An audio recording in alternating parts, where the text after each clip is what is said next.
Olá, gente, como vocês estão? Tudo bem?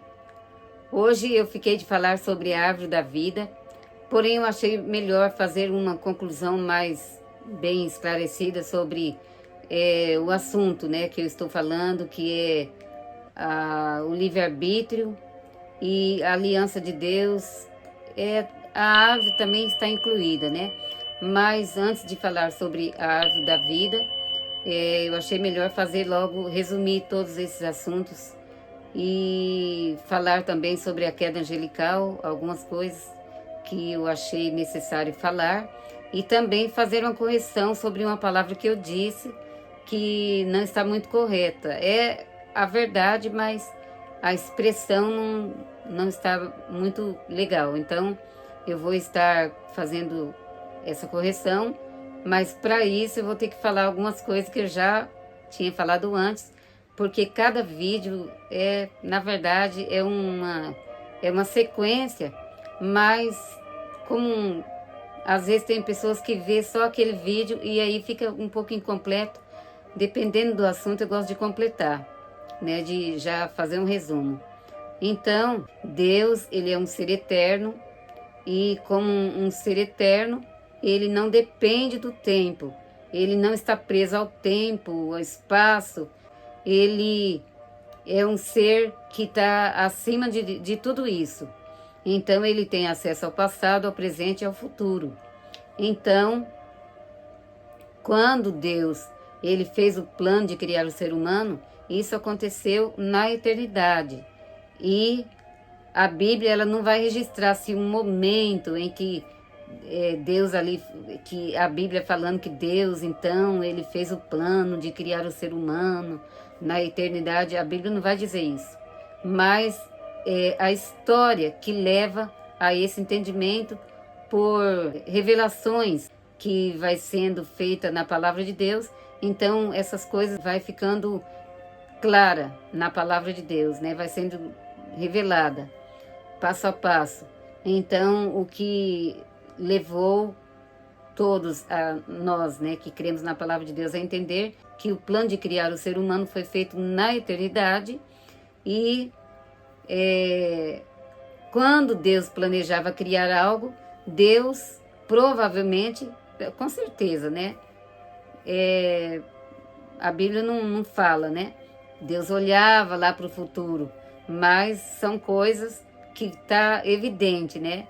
Porque a Bíblia diz que Deus, ele lá na eternidade, o que dá a entender que Deus fez o plano e que ele olhou e viu que o ser humano ia pecar, né? Porque fica claro esse entendimento que Deus viu que o ser humano ia pecar, né? Fica claro esse entendimento de que Deus fez o plano na eternidade, que ele viu que o ser humano ia pecar e que lá na eternidade ele fez o plano da salvação, né?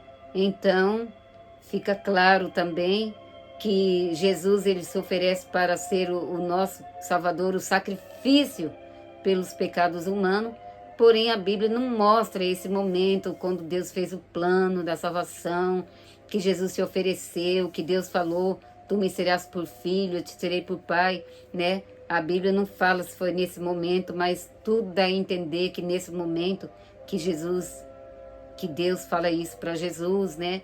E que Jesus também, quando ele se oferece, dá a entender que Deus fala isso nesse momento e tal.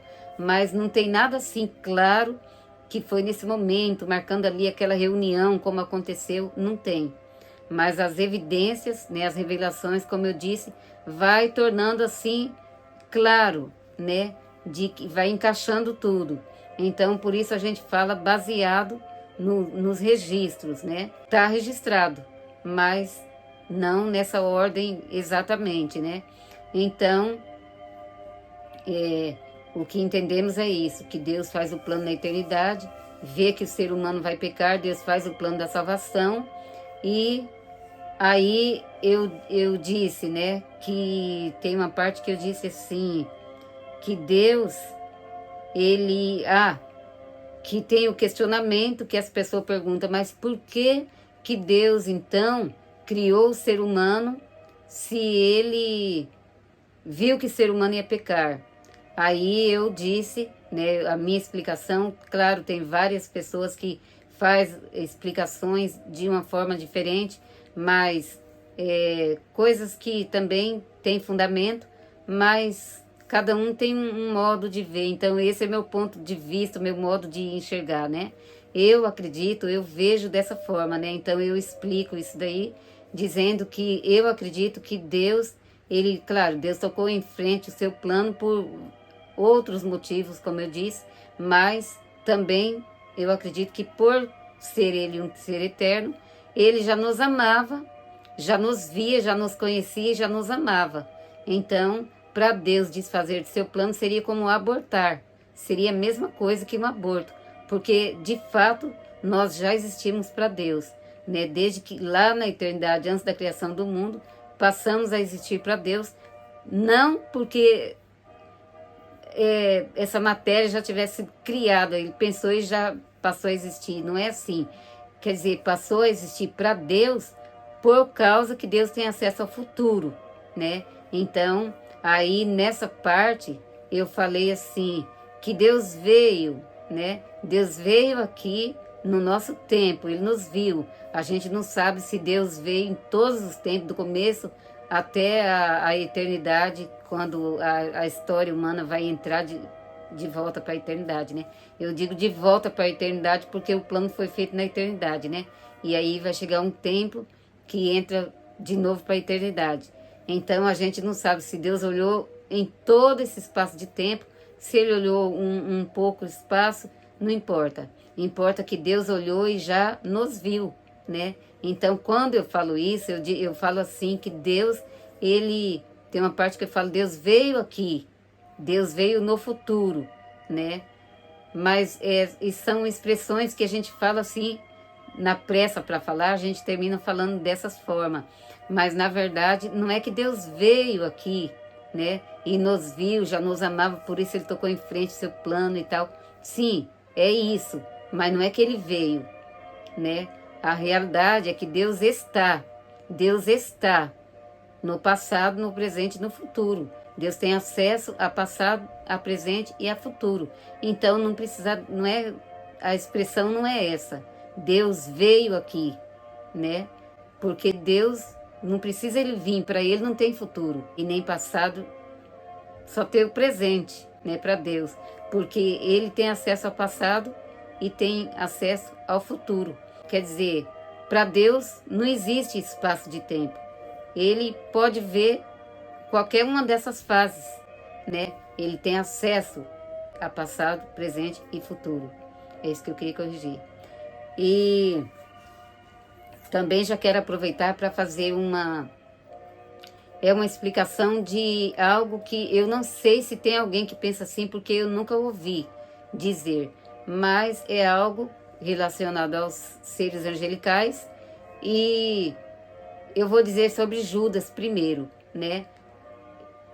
O povo não, o povo é muita gente, né? Tem pessoas que acreditam que Judas traiu Jesus porque ele estava destinado, né?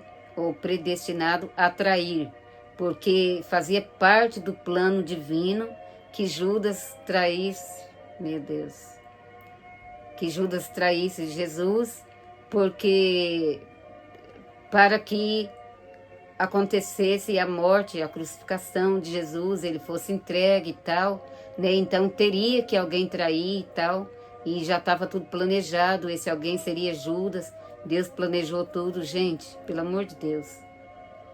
Isso não tem nada a ver. Não teria que ser Judas, Deus não planejou que fosse Judas, Deus não planejou nada disso.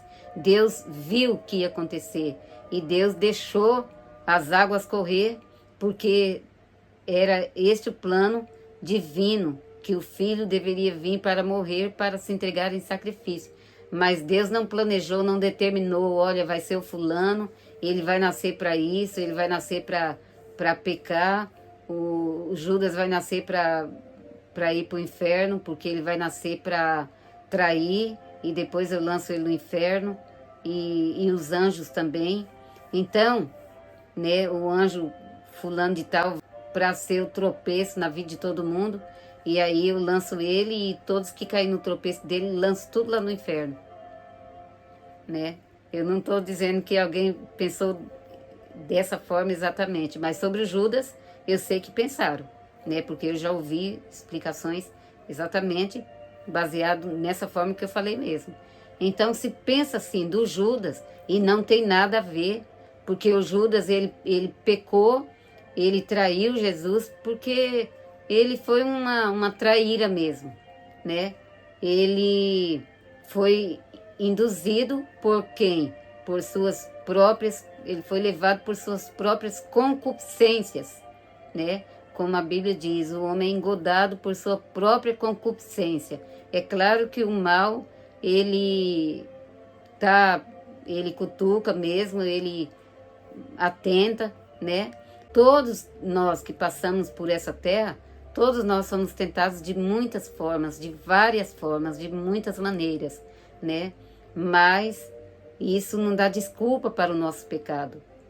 E Judas não teve desculpa para o pecado dele, né? Então ele foi levado por sua própria concupiscência. E ele não foi vítima de Deus. Deus não criou Judas para ser o traidor. Porém, Deus viu que Judas ia ser, porque Deus tem acesso ao futuro e ele também é um ser onisciente, né? Então, Deus viu. Não quer dizer que Deus programou que fosse Judas. Então, a mesma é a condição dos seres angelicais. Eu penso que alguém acredita que o ser angelical ele teria que sofrer a queda para que ele fosse como uma peça de instrumento do plano divino, né? Eu penso que tem gente que pensa isso, porque pensa isso do Judas, né? E então, se há alguém que pensa isso, eu vou explicar que não tem nada a ver. O anjo ele não pecou porque ele tinha que tentar os demais seres angelicais para que eles provassem a sua fidelidade ou a sua infidelidade, né? E a mesma coisa ocorresse com o casal humano. Não tem absolutamente nada a ver. Porque estes seres, cada um a seu tempo, tanto seres angelicais como seres humanos, eles já eram testados, né, pelo livre-arbítrio. O livre-arbítrio era uma porta aberta, era como uma porta aberta que dava a esses seres, né, a condição de permanecer ou não permanecer no plano perfeito de Deus. Embora o livre-arbítrio não tenha sido entregue, não tenha sido dado, não tenha sido planejado por Deus para testar ninguém. O livre-arbítrio, por si só, ele era um teste, mas não que ele foi criado e entregue a esses seres para testar. Deus não estava testando eles.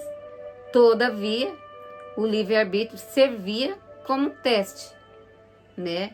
Então, ele serviu como um período ali experimental, ele termina servindo, né? Como um experimento, mas não que ele foi feito ali para testar, e aí, olha, eu vou testar vocês, e se der certo, né, se vocês forem fiéis, vai ficar comigo, senão eu lanço vocês no inferno. Gente, não tem absolutamente nada a ver com isso, né?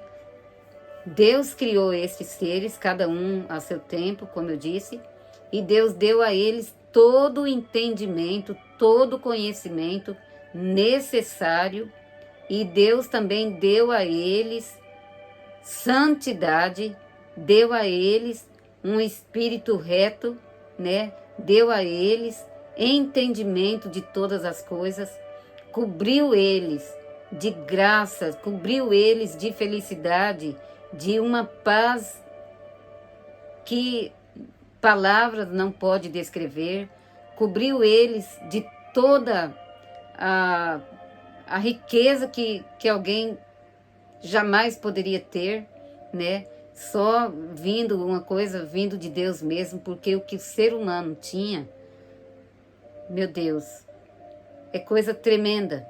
E o que os seres angelicais também tinham, é coisa, além de que, além dessa riqueza que eles tinham, que eu vou falar daqui a pouco, eles, os seres angelicais, por exemplo, esse que pecou, ele se cobria, ele vivia ali nas pedras afogueadas, então dá a entender que é pedras preciosas, né?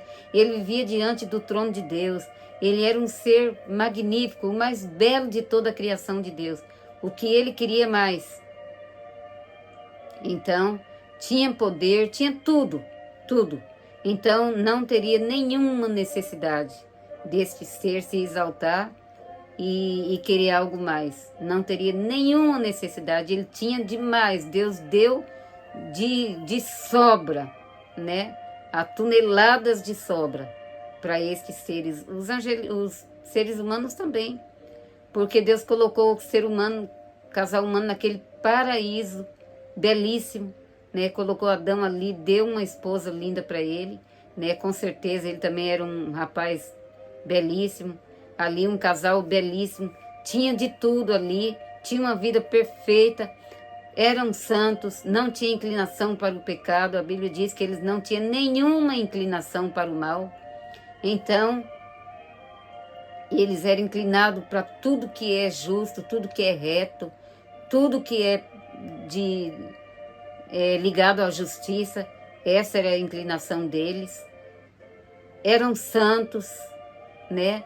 E além de toda essa perfeição, de toda essa maravilha, eles tinham a presença de Deus, porque nem precisava toda essa riqueza que eles tinham. Só Deus bastava.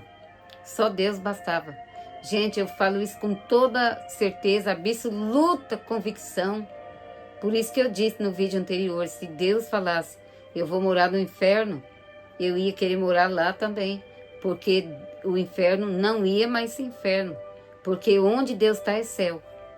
Porque eu posso dizer isso com toda convicção absoluta, porque eu tive o privilégio de ter a presença de Deus de maneira forte. Porque às vezes Deus manifesta e Ele não se manifesta de maneira tão forte, né? Ele não permite a pessoa sentir. Então depende de acordo com aquilo que Deus libera ali para a pessoa sentir.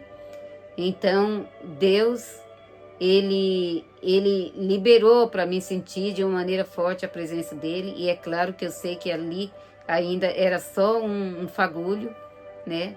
Que Deus permitiu ali. E eu já estava morrendo. Mas era morrendo de tanta felicidade. Eu vou contar, em outra ocasião, eu vou contar. Então, eu posso dizer com toda segurança que a presença de Deus já é tudo, tudo, tudo, tudo. Não precisaria de paraíso, não precisaria de céu para os seres angelicais, não precisaria de pedras preciosas, pedras afogueadas, nada, não precisava de nada disso.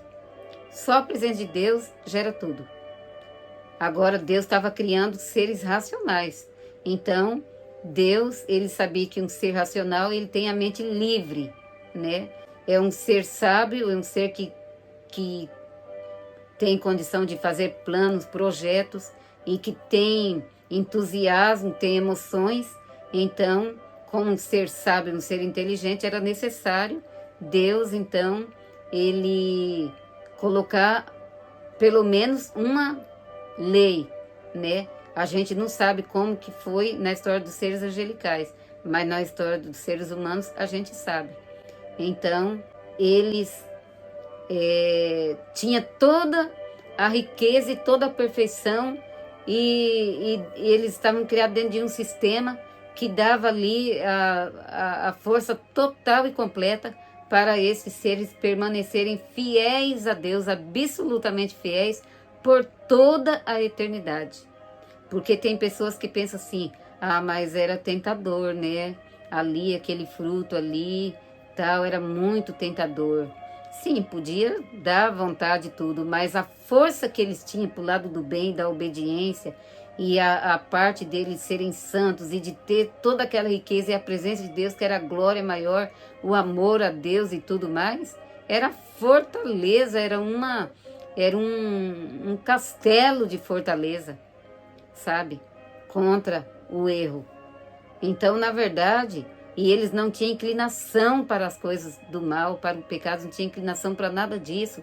Então, para eles pecarem, na verdade, foi forçar a barra, porque eles se levantaram contra a sua própria natureza, porque eram seres santos e com todas essas condições, como eu já disse.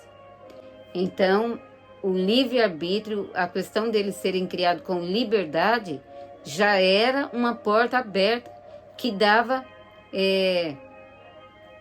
acesso à condição de eles permanecerem ali dentro ou de saírem por essa porta, né?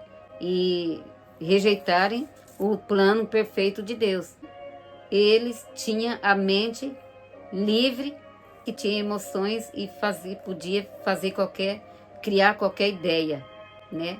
Então, eu acredito que Deus, ele deve ter, com os seres angelicais, talvez Deus tenha feito algum trato, alguma coisa, mas a Bíblia não fala. Provavelmente tinha, né? A gente não pode saber. Mas com seres humanos, tinha. E Deus fez essa aliança, né? Exatamente porque o livre-arbítrio precisava existir. Então, o livre-arbítrio já era uma porta aberta, né? Era uma porta que dava acesso a essa condição. E serviu como um teste. Foi dado por causa da justiça de Deus. Não foi dado como um teste. Mas, de qualquer forma, o livre-arbítrio já era um teste. Porque se eles permanecessem ali dentro da obediência, o casal humano, os seres angelicais, mesma coisa, né? Mas vou falar dos seres humanos, né? Que a gente tem detalhes dos seres humanos, da história humana, né? O casal humano, estando ali dentro da obediência àquele mandamento de Deus, a fidelidade deles a esse mandamento já era o motivo deles serem aprovados por Deus. E aí, então, é onde entra aquilo que eu expliquei no vídeo anterior, de que Deus, ele elevou os seres angelicais que permaneceram fiéis. Quando eles foram tentados por aquele ser angelical, eles foram elevados em um grau de santidade maior e onde eles não correm mais nenhum risco, né? Eles não correm nenhum risco de serem tentados, né? Então, aquele nível de santidade dentro do qual eles foram criados era o nível que poderia dar a eles o livre-arbítrio, né? Então, eles tendo provado a sua espontaneidade e a sua fidelidade a Deus, eles foram elevados a um grau mais elevado de santidade. Então, foi isso que aconteceu. Eu acredito, como eu disse no vídeo anterior, que o ser humano, conforme disse o professor, né, o nosso professor de teologia, que eu disse para vocês que eu estudei um pouquinho só, né, por um período de tempo a gente estudou um pouquinho, e nesse período o professor ele disse, né, que provavelmente, ele não disse certeza, mas ele disse provavelmente seria o que ia acontecer com os seres humanos, né, ao permanecerem fiéis a essa ordem divina. Então o ser humano, a raça humana, né, porque a raça humana, os primórdios já estavam ali em Adão em forma de semente, né? Então, a semente humana que estava em Adão era uma semente santa, né? Também assim como Adão. Então, a fidelidade do primeiro casal, então o nosso professor acredita que o ser humano seria elevado a um grau de santidade maior, aonde esse espaço, né, que dá como uma abertura, né, seria fechado. Uma abertura para essa liberdade seria fechado, porque aí eles teriam provado a sua espontaneidade, né, em estar dentro do plano perfeito de Deus, e então não necessitaria mais isso, porque isso seria um risco, né? Seria sempre um risco. Então isso seria fechado, porque Deus ia elevar em um grau de santidade maior, né? Então isso que o professor acreditava. Mas então, concluindo, não teria necessidade. O livre-arbítrio já era como que um teste, embora, repetindo, não tenha sido dado, né, o livre-arbítrio não foi dado para testar, mas ele em si, ele era um teste. Ele terminava por ser um teste, porque ali eles iam provar, por meio da obediência, eles iam provar a espontaneidade em estar dentro do plano perfeito de Deus, né? E com os seres angelicais, eu imagino que a mesma forma, né, deve ter ocorrido, mas não podemos afirmar como foi no caso dos seres angelicais, porque a Bíblia não fala. Agora, no caso dos seres humanos, a gente pode entender, né, que é isso que aconteceu, que o livre-arbítrio já era uma forma de teste, embora não foram criados para isso, foi entregue a eles por causa da justiça perfeita de Deus, né, porque eram seres racionais, e Deus criou tanto para dar amor como para ser amado, e ninguém pode ter ninguém forçadamente, né? Como eu disse, né? No vídeo anterior, né? Nenhum esposo ia querer uma mulher que fosse programada, né? Programada para amar a ele. Não seria uma pessoa verdadeira, seria uma pessoa robótica, né? Não sei se existe essa palavra. Deve existir. Se não existir, acabei de inventar. Mas seria um robô, na verdade, né? Já pensou se fosse um ser robotizado? Troca a bateria aí, porque se a bateria acabar, desanda tudo e a mulher deixa de me amar, né? Seria parecido com essa situação. Então, ninguém ia querer, né, por esposa, né, como esposa, uma mulher programada.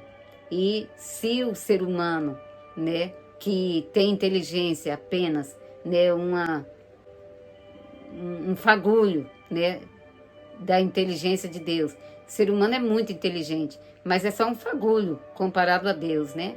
Agora imagina Deus, que é o Senhor de todas as coisas, é a sabedoria em pessoa, né? Deus ia querer pessoas programadas para amar a Ele? Não. Deus quer que seja real, que seja verdadeiro, que sejamos filhos, mas filhos que amam Ele de verdade. Se nós tivéssemos sido criados programados, Deus jamais poderia dizer, né? Como Ele poderia dizer, olha, eles me amam, eles são fiéis em tudo e me amam de verdade, de livre e espontânea vontade, né? Como eu disse. Não seria verdade. Então, Deus, ele teria que dar o livre-arbítrio, né? Então, o livre-arbítrio era isso que eu disse. Era, na verdade, como um teste. Então, não teria necessidade de ser testado por nenhum ser que tivesse sofrido uma queda e viesse tentar. Então, no próximo, eu vou estar concluindo este assunto. E também quero falar um pouco sobre o caráter de Deus. Então, até lá, fiquem com Deus.